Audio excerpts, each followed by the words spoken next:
देशाला आजाद केले, ज्याने भारतीय संस्कृती चे महत्व सांगितले, ज्याने विदेशी संस्कृतीला बाहेर काढून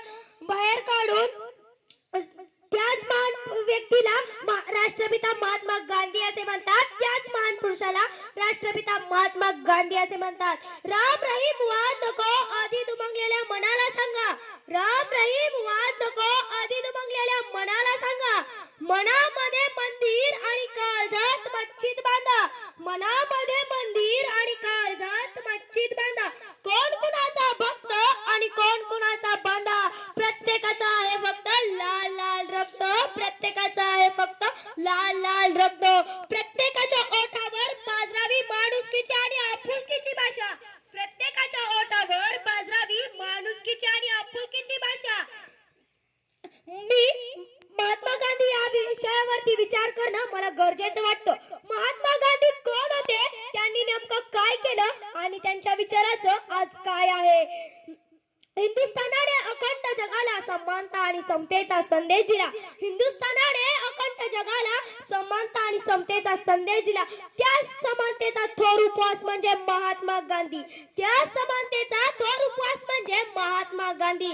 भारतीयांना इंग्रजांच्या अन्याय आणि जुलमी अत्याचारातून रक्ताचा एक थेंबही न सांडता मुक्त करून देशाला नवा एक शांतीचा मार्ग दाखवला. तो महान व्यक्ती म्हणजेच महात्मा गांधी.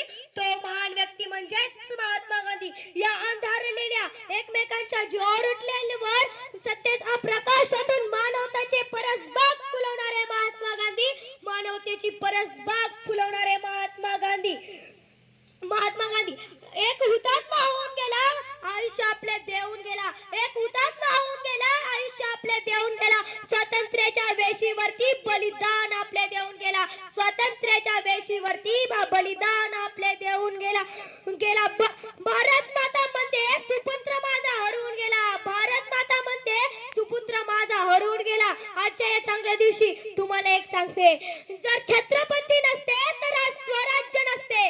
जर छत्रपती नसते तर आज स्वराज्य नसते.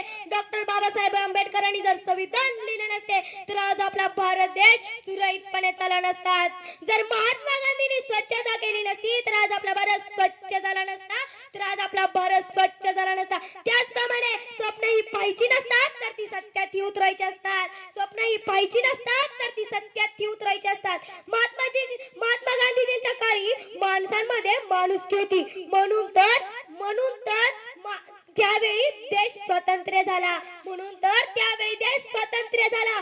पण आजचा हा माणूस आहे का असा प्रश्न पडतो. म्हणूनच म्हणते जेवण जर हायब्रिड झालं तर पोषण कुठून येणार.